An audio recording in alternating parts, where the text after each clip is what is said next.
Di tengah hiruk-pikuk kota Jakarta, dua buah kardus ditemukan tergeletak di trotoar. Tidak ada yang mengira isi di dalamnya akan menjadi salah satu misteri paling membingungkan dalam sejarah kriminal di Indonesia. Bukan soal darah, bukan soal senjata, tetapi bagaimana tubuh seseorang bisa diperlakukan dengan begitu rapi, begitu terencana, seolah dilakukan oleh tangan yang terbiasa bekerja di ruang operasi. Identitas korban pun tak pernah terungkap. Pelaku pun menghilang seperti bayangan. Sejak pagi kelam di tahun 1981 itu, pertanyaan demi pertanyaan terus bergema. Siapa korban ini sebenarnya? Dan apa pesan di balik cara kematiannya? Nah, inilah kisah kriminal yang hingga kini masih belum memiliki akhir yang jelas. Kisah yang dikenal sebagai Kasus Setiabudi 13.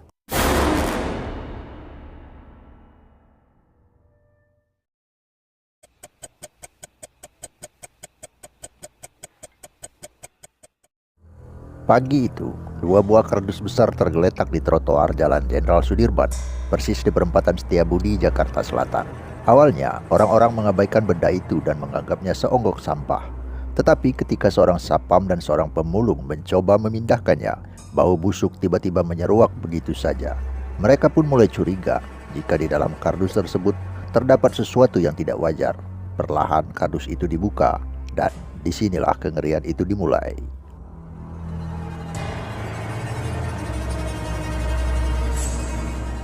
Di dalam kardus pertama, terdapat 13 potong tulang masih utuh dengan kepala lengkap.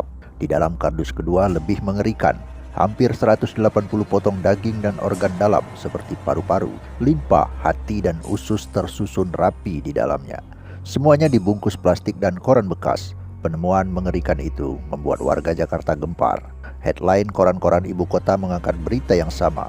Pembunuhan keji disertai mutilasi telah terjadi di Jakarta. Polisi pun langsung turun tangan. Mayat misterius itu langsung dibawa ke Rumah Sakit Cipto Mangunkusumo untuk diautopsi. Proses otopsi dipimpin langsung oleh dokter forensik legendaris Indonesia, almarhum Dr. Mun'im Idris. Setelah proses otopsi selesai, Dr. Mun'im memaparkan hasil yang sangat mengejutkan. Korban adalah pria muda, usianya diperkirakan sekitar 18 hingga 21 tahun. Tingginya 165 cm, postur agak gemuk dan memiliki tahi lalat khas. Dari analisis luka potong dan kondisi tulang, Dr. Mun'im menyimpulkan satu hal. Proses mutilasi dilakukan dengan presisi tinggi dan ketenangan yang luar biasa. Daging dikuliti dari tulang seperti kambing guling, bersih tanpa kesalahan. Dr. Mun'im memperkirakan butuh waktu 3-4 jam untuk membersihkan korban seperti itu. Tindakan seperti itu mustahil dilakukan seorang diri. Ini adalah kerja tim yang profesional. Ia menduga pelaku memahami struktur tubuh manusia dengan sangat baik.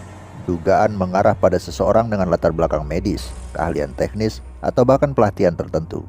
Ada kesan bahwa ini bukan pembunuhan yang impulsif, tetapi sesuatu yang direncanakan dengan teliti dan penuh kontrol, tanpa amarah, tanpa kepanikan. Bahkan wajah, telapak tangan, dan kaki dibiarkan utuh, seolah-olah pelaku memang sengaja menyisakan identitas korban untuk memberi sebuah pesan atau sebuah tantangan.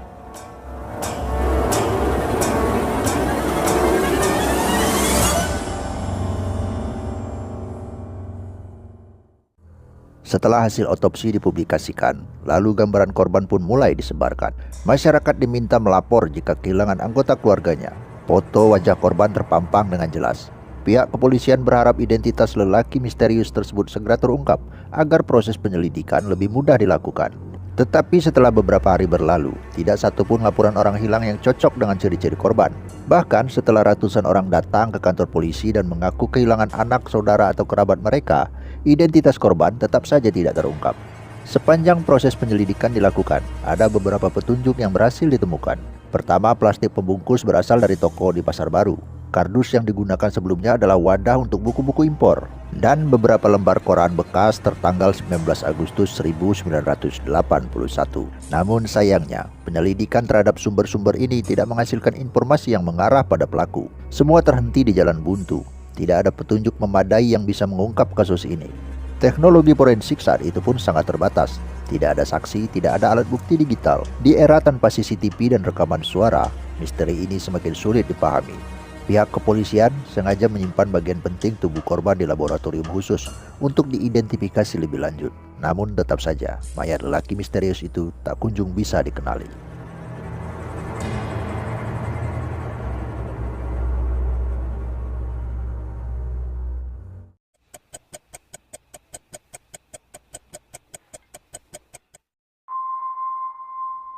Dalam dunia kejahatan, motif seringkali menjadi kunci pembuka tabir sebuah kasus. Uang, cinta, dendam, kekuasaan kerap kali menjadi motif terjadinya sebuah tindak kriminal. Namun tidak kali ini.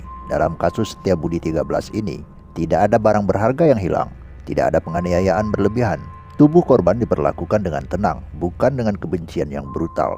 Tidak ada luka di wajah, tidak ada tanda perlakuan sadis, hanya sebuah operasi diam-diam, seperti pekerjaan rutin yang harus diselesaikan. Demi memecahkan misteri kasus ini, pihak kepolisian kala itu mencoba berbagai pendekatan. Salah satunya adalah profiling psikologis, dan yang muncul justru mengerikan. Pelaku kemungkinan bukan orang yang kehilangan kontrol, tapi seseorang yang justru sangat tenang. Kemungkinan besar ia menikmati proses ini. Dari kesimpulan sementara ini, maka lahirlah dugaan yang semakin menakutkan. Apakah pelaku seorang psikopat fungsional atau seorang pembunuh berdarah dingin? Teori demi teori terus bermunculan.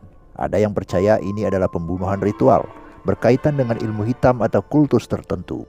Tubuh dipotong bersih, organ ditata, bagian tubuh tertentu dibiarkan utuh, seolah ada makna khusus di baliknya. Tidak ada tulisan atau tanda yang bisa ditelusuri. Teori lain mengarah pada pembalasan dendam terhadap korban yang pernah melakukan pelanggaran berat. Mungkin di dunia gelap, bisa jadi ini adalah eksekusi, tetapi eksekusi dengan pesan. Bayangkan, tubuh korban tidak dibuang sembarangan, tetapi diletakkan di pusat kota, di tengah lalu lintas manusia Jakarta yang tidak pernah tidur. Bukan untuk menyembunyikan kejahatan, tetapi untuk memamerkannya. Ada pula yang mencurigai adanya keterlibatan organisasi bawah tanah, kelompok gelap yang punya cara membungkam atau mengirim pesan kepada pihak yang lain. Dalam jaringan kriminal, kadang tubuh yang dibungkus kardus adalah cara untuk menyampaikan peringatan, sebuah tanda. Tapi pertanyaannya, kepada siapa pesan ini ditujukan? Dan mengapa korban tidak dikenali? Apakah dia orang asing yang datang dari luar kota? Atau justru identitasnya sengaja dihapus oleh pihak tertentu? Salah satu hipotesis terliar adalah bahwa korban bukanlah siapa-siapa, bukan tokoh penting, bukan bagian dari konflik besar, tetapi justru dipilih secara acak untuk membuktikan kekuatan atau sekedar sensasi pembunuhan itu sendiri. Seperti panggung yang dibangun untuk menunjukkan bahwa bahkan di tengah Jakarta, seseorang bisa mati dengan cara paling tragis, tanpa seorang pun tahu siapa dia dan siapa yang melakukannya. Dan kemungkinan terakhir ini yang paling menakutkan. Jika motif pelaku adalah kesenangan pribadi, maka itu berarti ia mungkin masih ada di luar sana, dan ia mungkin pernah mengulangi perbuatannya, hanya saja kita tidak pernah mengetahuinya.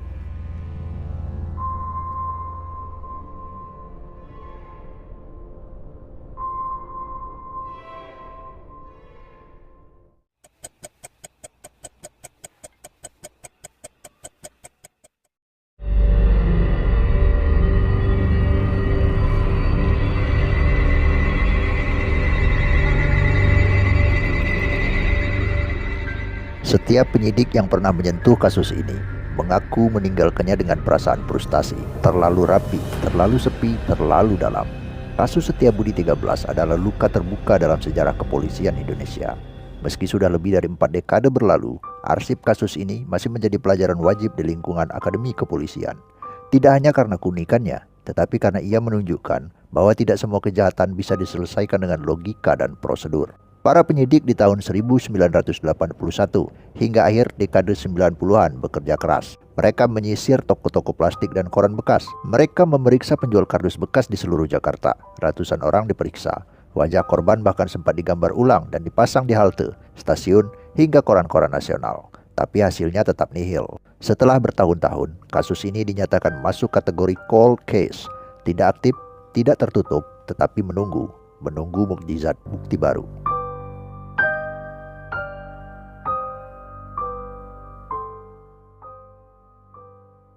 Tahun 2000-an, ketika forensik DNA mulai diperkenalkan, polisi sempat mengusulkan analisis ulang terhadap potongan tubuh korban yang masih disimpan. Tapi kendalanya, data DNA pembanding tidak tersedia.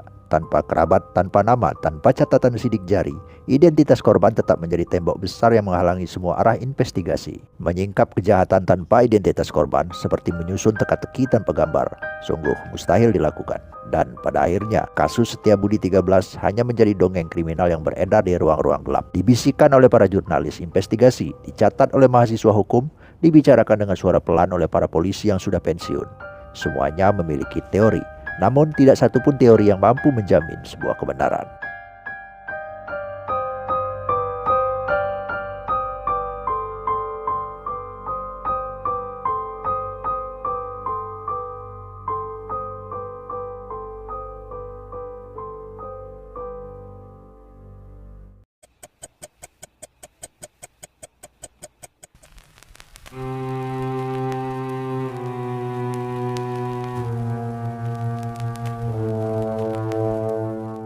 Di balik gemerlap Jakarta, kota yang tidak pernah benar-benar tertidur, ada bagian-bagian yang tetap gelap, bukan karena lampu padam, tetapi karena kebenaran yang tak pernah ditemukan. Setiabudi 13 bukan sekadar kasus kriminal biasa. Ia adalah potret gelap kota besar, tempat siapapun bisa menghilang, di mana siapapun bisa menjadi korban, dan pelaku bisa berjalan bebas, seolah tak pernah terjadi apa-apa. Dan kini, lebih dari 40 tahun berlalu, mereka yang pernah mengusut kasus ini mungkin telah pensiun, sebagian lagi mungkin telah tiada. Bukti-bukti masih tersimpan di ruang dingin, sementara pertanyaan-pertanyaan tentangnya tetap membara. Siapa korban itu sebenarnya? Apa yang ia lakukan hingga harus mati seperti itu? Dan siapa yang cukup tenang, cukup terampil, cukup dingin untuk melakukan semua itu? Mungkin kita tidak akan pernah tahu, tapi satu hal yang pasti, Jakarta tidak akan pernah lupa. Dan di antara tumpukan kardus, koran bekas, dan bau plastik hangus di sudut kota, masih ada cerita yang belum selesai. Setiap kali kita melintas di kawasan Setiabudi, di antara klakson, gedung-gedung kaca, dan trotoar yang ramai, ingatlah bahwa di sanalah pada suatu pagi di tahun 1981, sebuah potongan tubuh ditemukan. Dan bersama potongan itu, terkubur pula sebagian nurani kita, yang terus menunggu jawaban yang tak pernah akan datang.